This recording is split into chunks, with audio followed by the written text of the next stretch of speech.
말씀은 사도행전 2장 14절에서 24절 말씀입니다. 사도행전 2장 14절에서 24절 말씀 같이 읽겠습니다. 베드로가 11 사도와 함께 서서 소리를 높여 이르되 유대인들과 예루살렘에 사는 모든 사람들아, 이 일을 너희로 알게 할 것이니 내 말에 귀를 기울이라. 때가 제3시니 너희 생각과 같이 이 사람들이 취한 것이 아니라 이는 곧 선지자 유엘을 통하여 말씀하신 것이니 일렀으되 하나님이 말씀하시기를 말세에 내가 내 영을 모든 육체에 부어주리니 너희의 자녀들은 예언할 것이요 너희의 젊은이들은 환상을 보고 너희의 늙은이들은 꿈을 꾸리라. 그때 내가 내 영을 내 남종과 여종들에게 부어주리니 그들이 예언할 것이요 또 내가 위로 하늘에서는 기사를 아래로 땅에서는 징조를 베풀리니 곧 피와 불과 연기로다. 주의 크고 영화로운 날에 이르기 전에 해가 변하여 어두워지고 달이 변하여 피가 되리라. 누구든지 주의 이름을 부르는 자는 구원을 받으리라 하였느니라. 이스라엘 사람들아, 이 말을 들으라. 너희도 아는 바와 같이 하나님께서 나사렛 예수로 큰 권능과 기사와 표적을 너희 가운데 베푸사 너희 앞에서 그를 증언하셨느니라. 그가 하나님께서 정하신 뜻과 미리 하신 대로 내준 바 되었거늘 너희가 법 없는 자들의 손을 빌려 못 박아 죽였으나 하나님께서 그를 사망의 고통에서 풀어 살리셨으니 이는 그가 사망에 매여 있을 수 없었습니다. 아멘. 오늘 이 14절부터 36절까지는 베드로의 그 첫 번째 설교 내용을 기록을 하고 있습니다. 오늘 본문 말씀을 가지고 빚은 갚고 사는 신앙인이 됩시다, 이런 제목입니다. 오늘 14절에 보니까 베드로가 11 사도와 함께 서서 소리를 높여 이르되 라고 말을 합니다. 오순절 성령 강림 사건이 있었는데 이것을 본 수많은 목격자들에게 설교를 하고 있습니다. 유대인들과 그리고 그 자리에 참여한 많은 순례객들에게 설교를 하는 것이죠. 15절 말씀에 보면 같이 읽어볼까요? 때가 제3시니 너희 생각과 같이 이 사람들이 취한 것이 아니라 앞에 13절에서 뭐라고 말했습니까? 방언하는 사람들을 본토 토백이들이 뭐라고 말했습니까? 이 사람들이 낮술에 취하였다, 이렇게 새술에 취하였다, 이렇게 비난하는 모습들을 우리가 살펴봤습니다. 여기서 말하는 삼시는 성경에 나오는 시간은 그렇게 생각하시면 돼요. 그 말하는 시간에 6시간을 더하면 돼요. 그러니까 제 3시다 그러면 9시인 거예요. 아침 9시. 이렇게 이해를 하시면 돼요. 그러니까 여기서 말하는 건 이른 아침 유대인들의 첫 번째 기도 시간. 하루에 3번 기도하잖아요. 근데 첫 기도 시간이다 하는 거예요. 통상적으로 이 첫 기도 시간, 이른 아침에, 물론 뭐 상황 따라 그럴 수 있으리라 생각은 하지만 대부분 이른 아침에 술에 취해서 있는 사람들은 없죠.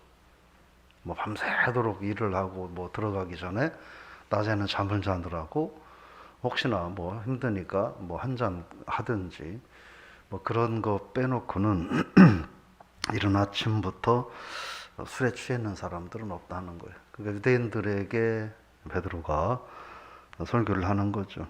지금이 낮 9시인데, 아침 9시인데 술 취했다고 보는 당신들의 시각과 말이 올바른 거냐? 이 말은 너희들은 아침 9시에 술 먹냐? 너희들은 아침 9시에 뭘 그렇게 많은 음식을 먹느냐? 안 그러지 않느냐? 이런 의미로 해석해도 문제가 없습니다.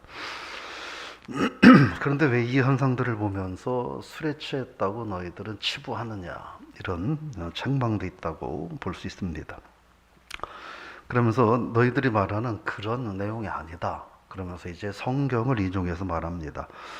16절 선지자 요엘을 통해 말씀한 것이다. 요엘서에 이야기를 합니다. 이미 유대인들이 잘 알고 있는 내용입니다. 이미 잘 알고 있는 성경 내용을 얘기를 해서 지금 너희들이 보고 있는 이 모습은 너희들이 알고 있는 그 요엘서에 예언된 이야기가 바로 지금 너희들이 보고 있는 이 사건이다.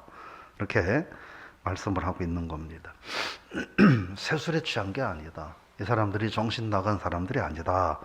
하나님께서 성경에 이미 말씀하신 사건이 이루어졌다. 얘기를 하는 거예요.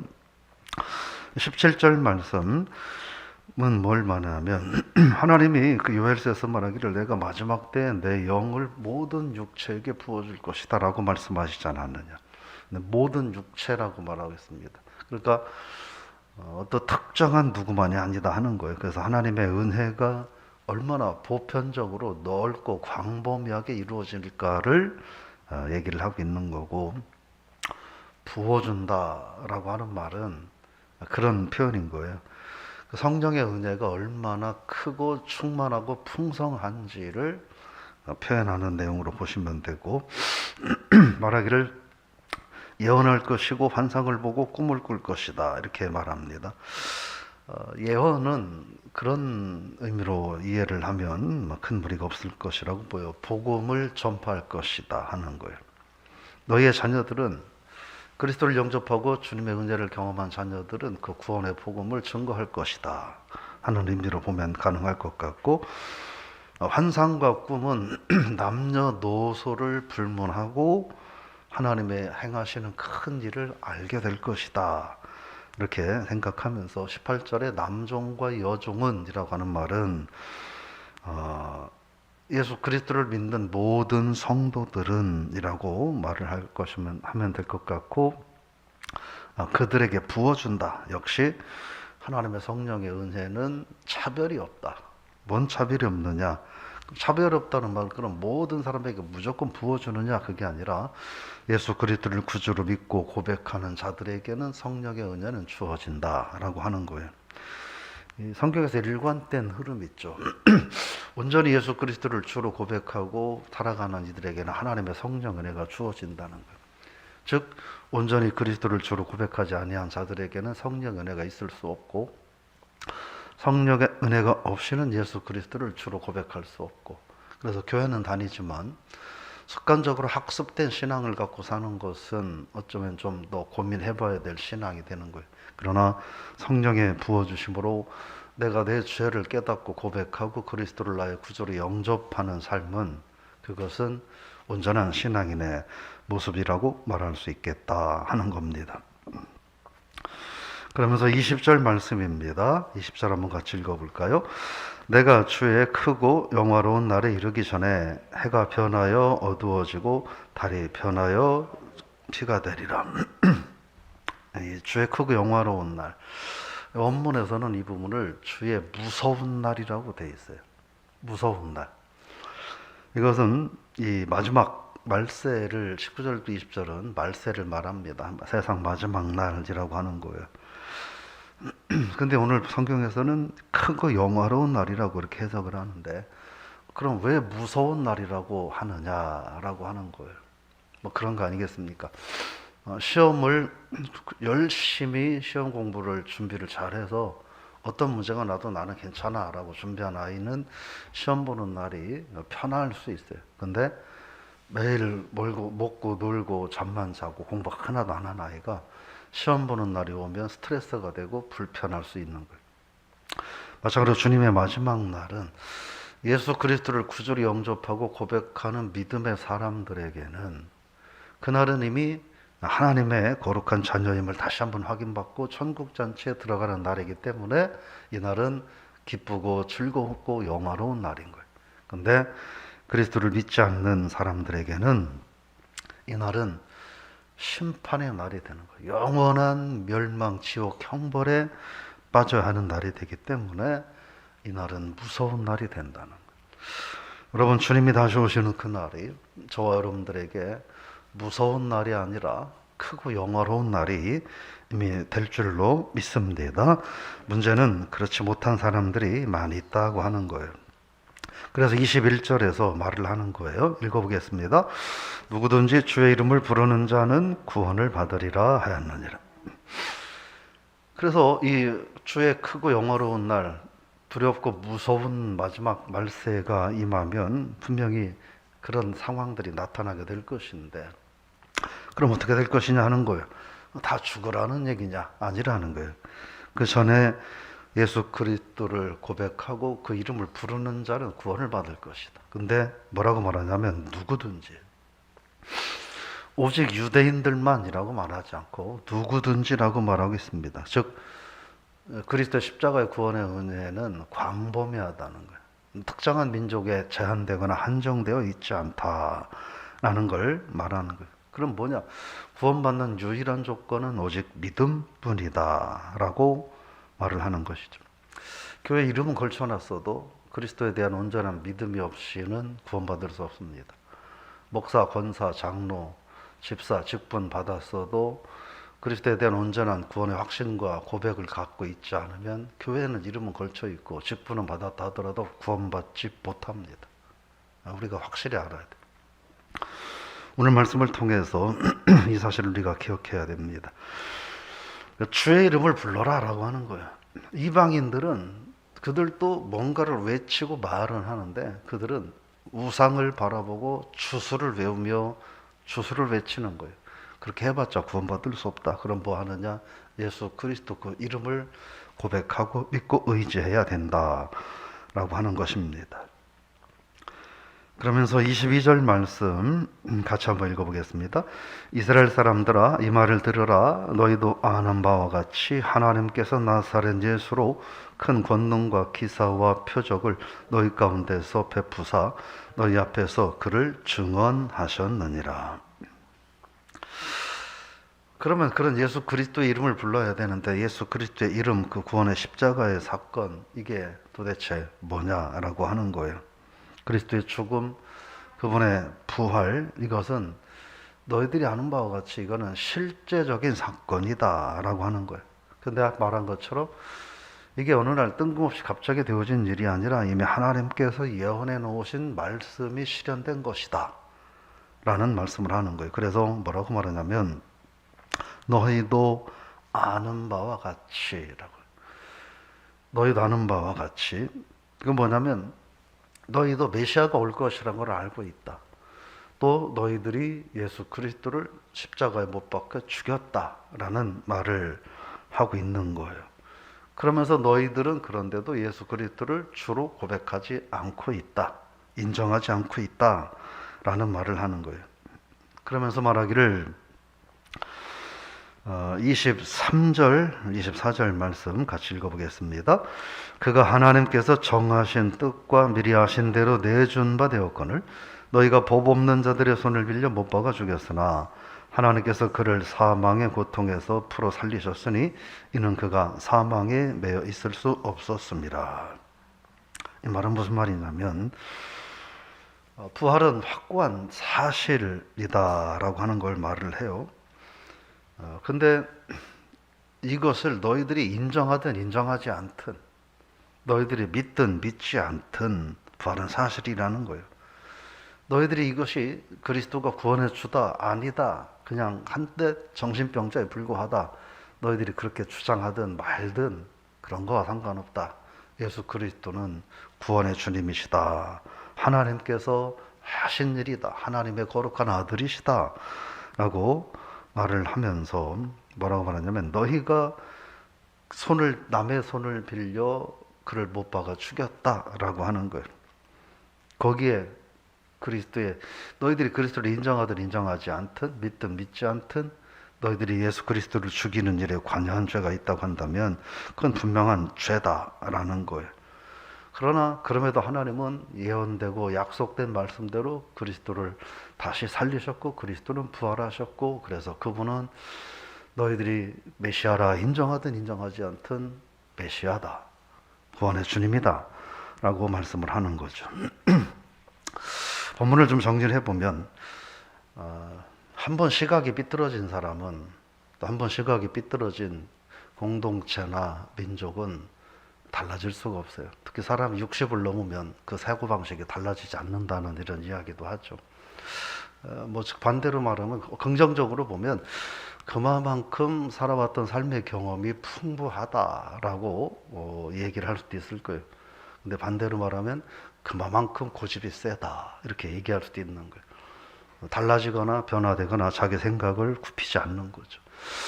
오늘 우리가 신앙생활 하면서 근데 신앙인들은 하나님의 말씀을 통해서 생각이 달라지고 삶이 달라지기 때문에 그런 그 사회 일반적인 이야기들은 적절하지 않을 수도 있겠다 생각을 해봐요.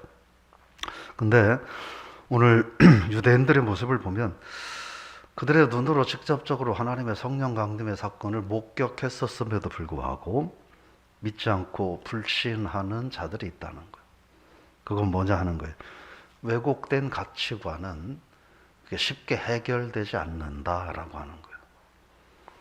그 교회 다닐 때 처음부터 교회 공동체에 들어오면 예배를 잘 드리고 또 말씀을 배우고 그렇게 하면서 신앙생활을 해야 돼요.